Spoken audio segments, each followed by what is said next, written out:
ভিক্ষুক রাস্তা দিয়া যায় আর জমিদারের পুত্রবধূও যায়। একজন সামনের থেকে আসতেছে, একজন সামনের দিকে যাইতেছে। দুইজনের ক্রসিং এর সময় ভিক্ষুকের গায়ের কাদা জমিদারের পুত্রবধূর গায়ে লেগে গেছে। সে দুনিয়া আন্ধার করে ফেলছে, স্বামীকে ডাইকা নিয়ে আসছে, বলছে ভিক্ষুক আমার কাপড় নষ্ট করে দিছে। সে শুধু ভিক্ষুক ছিল না, বৃদ্ধ ছিল। বৃদ্ধ ছিল না শুধু, জীর্ণ ছিল, শীর্ণ ছিল। শরীরে কাপড় ছিল না, ফাটা চিরা কাপড় ছিল।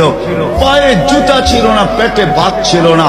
জমিদারের পুত্র সইতে পারে নাই, যৌবনী শক্তি সয় তো সয় কি কইরা তার স্ত্রীর গায়ে ভিক্ষুকের কাদা। বস সমগ্র শক্তিকে হাতে জমা করা, একত্র করা বৃদ্ধের কালে বসায়।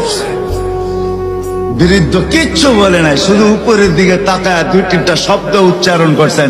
শব্দগুলা হলো ইয়া মাল্লাহ, তারা হলো ওয়ুন, ও আল্লাহ চোখে দেখা যায় না। ও তারা কুল্লা শাই, তুই সব দেখিস। ফারা তারা মা বি, তুই কি দেখিস না আমার সাথে কি ঘটতেছে? এটা কি দেখিস না? বলতে দেরি যুবক, মরতে দেরি হয় না। জমিদার চলে আসছে, প্রতিশোধ নিবে। বৃদ্ধের একদিকে মুস্কি হাসি, একদিকে বলতেছে প্রেমের খেলা এমনই হয়। জিজ্ঞাসা করছে কিসের প্রেমের খেলা রে? বলছে ওর প্রেমিকার গায়ে আমার কাদা লাগছে, পায়ের কাদা লাগছে, ও সইতে পারে নাই। যৌবনী শক্তি দিয়ে আমার বৃদ্ধ গালে বসায় দিছে। আমাকেও একজন ভালোবাসে, সেও সইতে পারে না। সেও সইতে পারে না, ও তো থাপ্পড় দিয়া ক্ষান্ত, সে জান নিয়ে নিছে, জান।